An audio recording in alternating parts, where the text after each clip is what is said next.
नमस्कार। Stock specific learning में हम बात करने वाले हैं एक फार्मास्यूटिकल कंपनी के बारे में, जो कंपनी मार्केट में फिलहाल ट्रेंडिंग में रहा है और इसके चार्ट को हम समझने का प्रयास करेंगे, साथ में जानेंगे इसका फंडामेंटली किस हिसाब से सपोर्ट करता नजर आता है। पहले जानेंगे थोड़ा सा इसका शेयर, साथ में जानेंगे शेयर होल्डिंग पैटर्न क्या दर्शाता है और चार्ट में फिलहाल किस तरह के मोमेंटल देखने को मिलती जा रही है। इसी क्रम में सबसे पहले जानेंगे इस कंपनी के बारे में, जिसका नाम है सनोफी इंडिया कंपनी है। बेसिकली इसकी कंपनी मेन कंपनी सनोफी करके है। क्योंकि कहती है कंपनी क्या करती है, कंपनी मेडिकल्स जो फार्मास्यूटिकल्स बनती है उसमें कामकाज करती नजर आती है। जिसमें देखा जाए तो इसके पास जो प्रेजेंस हैं वो क्या निकल के आती है, जहाँ पे देखा जाए deliverings innovative solutions as per the health journey partners, और ये मेडिसिन वाली कंपनी में निकल के आती है। यहाँ पे बाकी यहाँ पे इस वेबसाइट्स पर उतने सारे डिटेल्स नहीं आ पा रही है। जो डेटा यहाँ पे था वहाँ पे कुछ प्रोडक्ट और सर्विसेज की बात नहीं कर दी इसके वेबसाइट्स के ऊपर। बस बट यहाँ पे देखने को आती है company you are the about the leave websites, और इसके पास मुझे लगता है मल्टीपल वेबसाइट्स वगैरह हो सकते हैं। इसके बारे में हम यहाँ पे जाने तो क्या निकल के आते हैं, Sanofi India is engaged in the business of manufacturing and sale of pharmaceuticals product. But इतना ही इनके ऊपर डिटेल्स है, जो कि कंपनी क्या करती है। कंपनी बेसिकली कंपनी बिजनेस करती है, मैन्युफैक्चरिंग करती है और सेल करती है फार्मास्यूटिकल आइटम को लेकर के। जबकि इस कंपनी के जो मार्केट बुक वैल्यू की बात करें तो बुक वैल्यू निकल के आती है 442 रुपये के आसपास। इसके बेसिस पे देखा जाए तो करंट मार्केट प्राइस निकल के आती है करीब करीब 6,800 के आसपास। कंपनी डिविडेंड पेइंग कंपनी रही है। फेस वैल्यू है कंपनी की 10 रुपये का। आर की बात करें 71 के आसपास आता है, और आर की बात करें तो निकल के आता है करीब 51 के आसपास। पीवी की बात करें तो पी निकल के आती है करीब 27 के आसपास। अब जानते हैं इस कंपनी के बारे में थोड़ा सा की फैक्टर को लें, की फैक्टर क्या दर्शाती है। तो की फैक्टर की तरफ चलें तो की फैक्टर के लिए कहती है जो कि company engage in the 73% of the financial year 2020 की बात कर रही है। साथ में देखो तो डायबिटीज़ के लिए काम, डायबिटीज़ के लिए इंसुलिन्स एंड ओरल्स का काम बनाती है कंपनी। कार्डियोलॉजिस, थ्रोमोवेसिस, एंटी फैंक्टिव्स सेंटर्स, तो मतलब डायबिटीज़ वाले से जो प्रोडक्ट हैं फार्मास्यूटिकल्स उस पर कामकाज करती नजर आती है।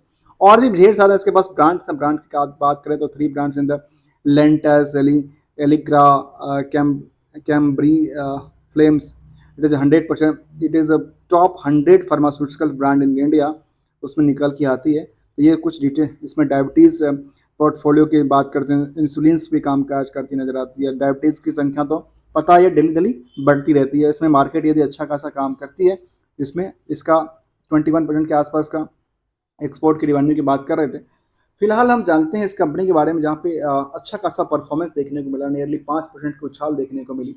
और लगातार उछाल में देखूँ इसका तो लगातार इसमें उछाल ही देखने को मिली, जबकि 5% 10% का सर्किट लगातार नज़र आता है स्टॉक में। क्या कहूँ इसमें जो कहते हैं कई बार लोग, जो इसके रेजिस्टेंस होती है किसी स्टॉक में, यहाँ पे रेजिस्टेंस की बात क्या करूँ, क्योंकि रेजिस्टेंस यहाँ पे कुछ नज़र नहीं आता, क्योंकि रेजिस्टेंस तो वो ऊपर तोड़ के निकल चुका है।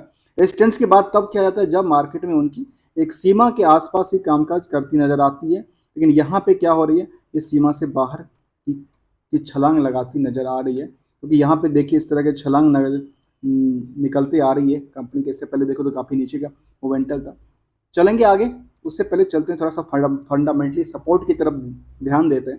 52 की हाई तक अभी 6838 के आसपास जो लगता है। अभी रिसेंटली इसने लास्ट हर एक दिन 52 की हाई को, ये हिस्टोरिकल डेटा को तोड़ती है। लो की तरफ ध्यान दे तो लो की कितना की वैल्यूशन आ रही है, करीब 4386 के आसपास आ रही है। अर्थात ये अच्छा खासा जंप हुआ है स्टॉक में। और साथ में देखा जाए तो इसके फार्मास्यूटिकल किसी के इंडेक्सेशन के अंदर को फॉल नहीं करती है। एक साल के चार्ट क्या दर्शाती है, एक साल के चार्ट में देखने को आती है जो स्टॉक ने एक एक तरह से देखा है तो करीब रैली दिखाती नजर आई थी स्टॉक यहाँ तक।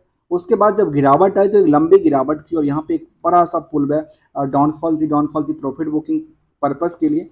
उसके बाद देखिए मैं एवरेज प्राइस की बात करूँ तो ये एवरेज प्राइस, पहले एवरेज प्राइस तो यहाँ पे आनी चाहिए था, लेकिन इसके आसपास न जाकर के ऊपरी सतह पे कामकाज करती नजर आती है। यहाँ पे भी कामकाज, यहाँ से फिर देखें तो ये मोमेंटल आगे की तरफ मूवमेंट कर चुका है। अर्थात यहाँ पे अच्छा खासा पुल बैक देखते ही बनता है। अब हम फिलहाल कुछ ट्रेंडिंग की बात कर लें तो ट्रेंडिंग में क्या निकलता है, एक महीने के ट्रेंडिंग को लेकर। एक महीने के ट्रेंडिंग में ये जब ये थोड़ी सी नीचे की डाउनफॉल आएगा ना, तो मार्केट में क्या होगा, इसमें एक अच्छी सी दोबारा इसमें बुलिश आएगा, क्योंकि यहाँ पे प्रॉफिट बुकिंग तो होना ही है। ये लगातार अभी चलता जा रहा है, और यहाँ पे लगता है जब चलती चलती नज़र आई ना, इस तरह की चीज़ें ये बनाती नज़र आ रही है, तो यहाँ पे क्या होगा, थोड़ा सा स्टेबिलिटी बनाएगी। उसके बाद मार्केट या तो यहाँ से थोड़ा सा डाउनफॉल तो बिल्कुल आना है, क्योंकि मार्केट हमेशा ही चलता नहीं है, क्योंकि मार्केट चलने के बाद थोड़ा सा प्रॉफिट बुकिंग भी चलती है स्टॉक में। तो हम कोई इंडिकेटर की बात नहीं करने वाले हैं यहाँ पे, चलते हैं आगे और समझते हैं इसका लेटेस्ट अपडेट की तरफ। लेटेस्ट अपडेट में क्या निकल के आता है, 15 तारीख को उन्होंने अपडेट किया था कि लॉस ऑफ शेयर सर्टिफिकेट, और ये हमेशा कंपनी में चलती रहती है। कॉर्पोरेट एक्शन की तरफ हमने ध्यान दिया, तो यहाँ पे जो डिविडेंड का पार्ट था वो काफ़ी अच्छा डिविडेंड का पार्ट था। 24 में जो डिविडेंड दिया था 117 रुपये का, फेस वैल्यू है 10 रुपये का, और डिविडेंड देती है 117 रुपये का। सोचिए, फेस वैल्यू के बेसिस पे जिनके पास फेस वैल्यू बेसिस का स्टॉक्स है, उनके पास तो ये बैठे बैठे ये परफॉर्मेंस निकल के आती है, साथ में स्टॉक की परफॉर्मेंस, स्टॉक की वैल्यूएशन भी बढ़ती जाती है। आगे क्या कहती है, अभी रिसेंटली इसमें 13 स्पिन ऑफ की बात किया है, स्पिन ऑफ की बात कर रही है 13/6 को, लेटेस्ट अपडेट की तरफ से देखा जाए तो कॉर्पोरेट एक्शन में स्पिन ऑफ के हिसाब से क्या है, इस पर जरा एक बार ध्यान देते हैं। तो ध्यान देने के क्रम में कहते हैं meeting of the general AGM की बात कर रहे हैं, जहाँ पे हेल्ड उन्होंने 14 तारीख को, एजीएम 14 मई को के लिए अपडेट किया था, और जो कि 12/6 को इसमें निकल के आई एजीएम का मिनट्स ऑफ द एजीएम। और एजीएम में क्या क्या हुई, इससे पहले रिकॉर्ड डेट का अपडेटेड था, तो वो हम एक तरफ चलते हैं, थोड़ा सा लंबा हो सकता है, हम थोड़ा एजीएम की तरफ ध्यान देते हैं, और एजीएम की तरफ में मिनट्स ऑफ मीटिंग की तरफ ध्यान देते हैं। तो क्या निकल के आता है, यहाँ पे बीएससी पे ये डेटा कई बार ओपन नहीं होता रहता है, कई बार कुछ टेक्निकल इशू की वजह से शायद, या फिर कुछ यहाँ पे एक अपडेट आया था 1/6 को, जहाँ पे स्कीम ऑफ अरेंजमेंट की बात कर रहे थे, मतलब मर्जर अमलगमेशन की बात कर रहे हैं।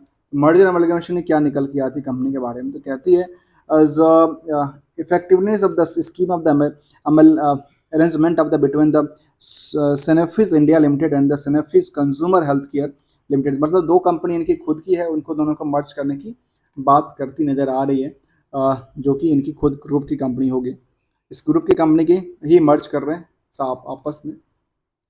चलते हैं आगे और आगे समझते हैं। इसमें हमने रिजल्ट पार्ट को एक नज़र देखा, तो रिजल्ट के पार्ट में अच्छी खासी इसमें रिवेन्यू मॉडल बनती नज़र आ रही है, जहाँ पे 693 था, वहाँ पे 732 के आसपास जाता है।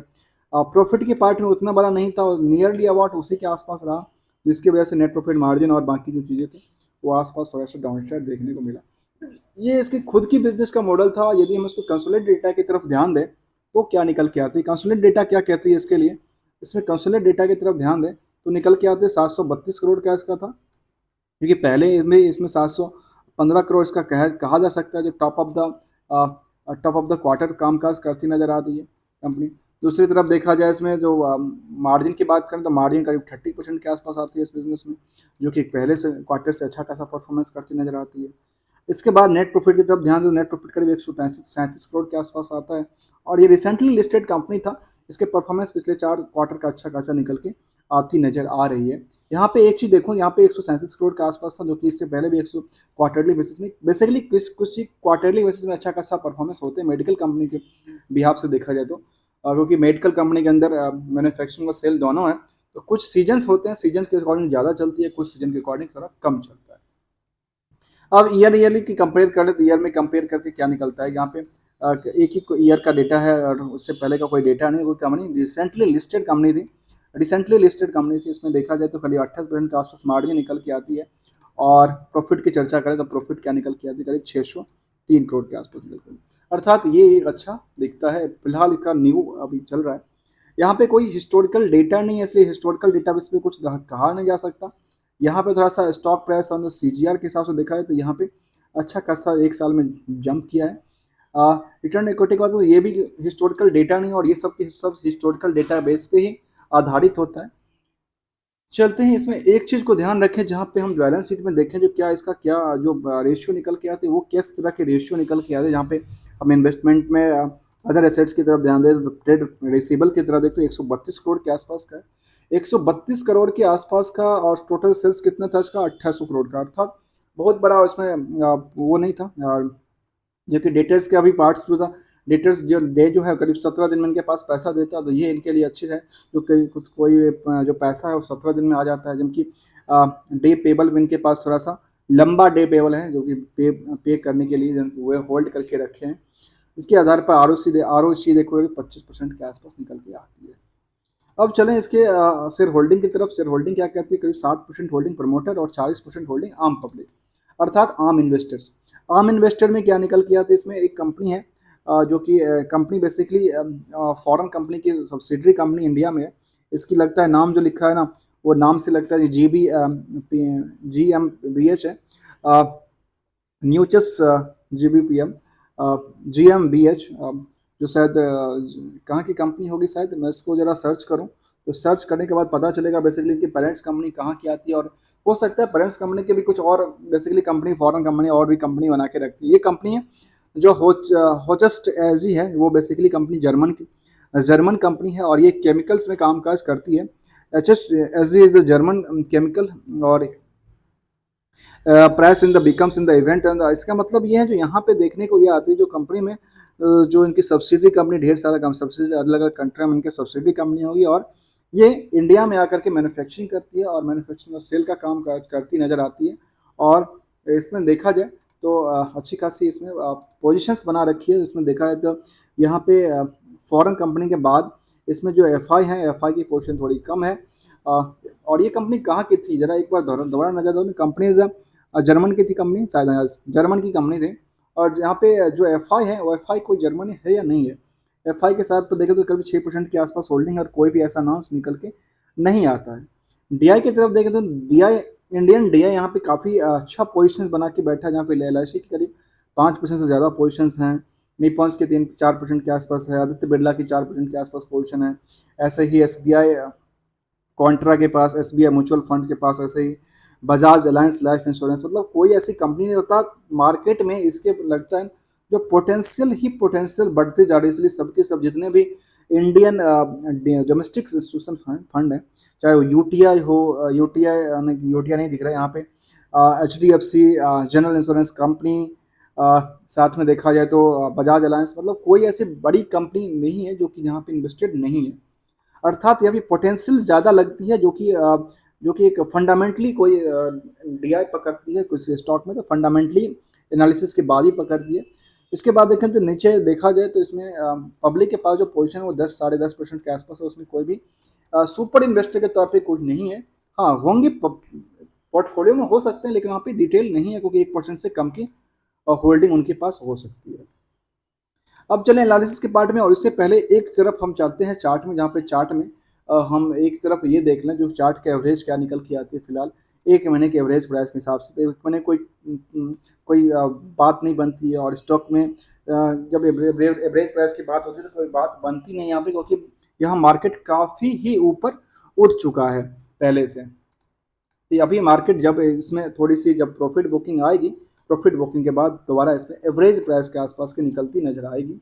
उस एवरेज प्राइस के आसपास दोबारा मार्केट बुलिश नज़र आती रहेगी। दोस्तों कोई रिकमेंडेशन या एडवाइस नहीं है किसी स्टॉक के प्रति। देखें 10 साल की परफॉर्मेंस लेवल पे, यहाँ पे एक चीज़ मुझे समझ नहीं आता, यहाँ पे स्टॉक की परफॉर्मेंस 10 सालों का डेटा की निकल के आती है स्टॉक परफॉर्मेंस, लेकिन जो चार्ट थी हमारे पास वहाँ डेटा बेसिस में सैफरन इंडिया का, वहाँ 10 साल के रजिस्टर वो निकल के नहीं आते। जहाँ पे हम कंप्लीटली देखें कंसोलिडेट डेटा की तरफ, कंसोलिडेट डेटा उस तरह के निकल के नहीं आती है। स्टैंड लोन को देखा तो स्टैंड लोन के डेटा है, लेकिन कंसोलिडेट डेटा जो है फिलहाल वो पिछले कुछ सालों का डेटा है। अर्थात कंपनी ने सब्सिडरी कंपनी जो बनाई थी वो होल्डिंग कंपनी कुछ दिन पहले हुई थी, उससे पहले कंपनी कामकाज करती नजर आती थी। आगे इस कंपनी में देखा जाए तो 10 सालों में 221% का पुल बैक है स्टॉक प्राइस में। ऐसे 5 साल में 94% और 3 साल में 34% और 2 साल में 59 और 1 साल में 62%। तब भी देखा जाए तो मार्केट में एफडी और बाकी चीज़ों से अच्छा खासा परफॉर्मेंस करता नजर आता है। फिलहाल कुछ दिनों से अच्छा परफॉर्मेंस करता होगा। यहाँ पे देखा जाए तो एक सप्ताह में 10% और 2 सप्ताह में 22% और 1 महीना में करीब 31% के आसपास का जंप कर चुका है।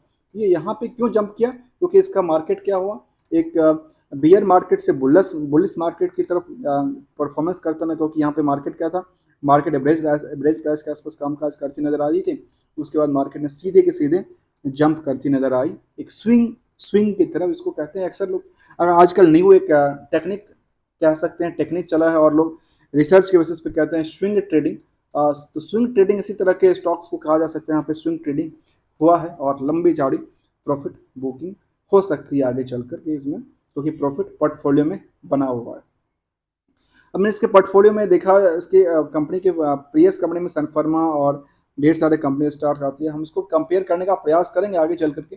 फिलहाल यहाँ पे एनालिसिस की पार्ट को एक नज़र और देखें तो क्या निकल के आती है, कंपनी ऑलमोस्ट डेट्स फ्री, यहाँ पे एक अच्छी संकेत दिया जो डेट्स फ्री कंपनी है, गुड रिटर्न देती है company, as a maintain the healthy dividend की पार्ट भी देती है, साथ में परफॉर्मेंस इसका काफ़ी अच्छा देखने को मिलती जा रही है। और यहाँ पे पीयर्स कंपनी की चर्चा करें तो पीयर्स कंपनी में क्या निकल के आते हैं, अबॉट्स इंडिया आती है, ग्लोडेक्स मी आती है, फाइजर आती है, तो ये कुछ कंपनियां आती है जिसका पी रेशियो अगर देखें मार्केट के हिसाब से तो क्या निकल के आता है, ये कुछ डेटा था जो कि पीयर्स कंपनी के हिसाब से देखा जा सकता है। दोस्तों वीडियो अच्छा लगा तो लाइक शेयर सब्सक्राइब करना ना भूलना। Thank you so much for joining here. यहाँ पे चार्ट अच्छी बनती नजर आती है और लगातार यहाँ पे एक चीज़ है, मैं हमेशा अभी कहा हूँ, कोई आपको किसी स्टॉक में रिकमेंडेशन या एडवाइस नहीं है, लेकिन यहाँ पे जब से ये मार्केट अभी फिलहाल लगातार जंप करता नजर आता है ना, 5 5 यहाँ से थोड़ी सी बिल्कुल गिरावट आई, क्योंकि मार्केट हमेशा एक अपर ट्राइड बिल्कुल नहीं होता मार्केट में, जब तक प्रॉफिट बुकिंग नहीं होगा तब तो दूसरे का सेटअप कैसे बनेगा, वो एक ध्यान रखने वाली बात है। जब एवरेज प्राइस के आसपास आता है तब एक मौका दोबारा बनता नजर आता है स्टॉक में। हम बात कर रहे थे आज सनोफिस इंडिया कंपनी के बारे में, जो कि एक सब्सिडरी कंपनी है बेसिकली, और फॉरेन कंपनी है, इंडिया में कामकाज करती है और डायबिटीज़ वगैरह की कुछ मेडिसिन और फार्मास्यूटिकल पे कामकाज करती नजर आती है। Thank you so much for joining here.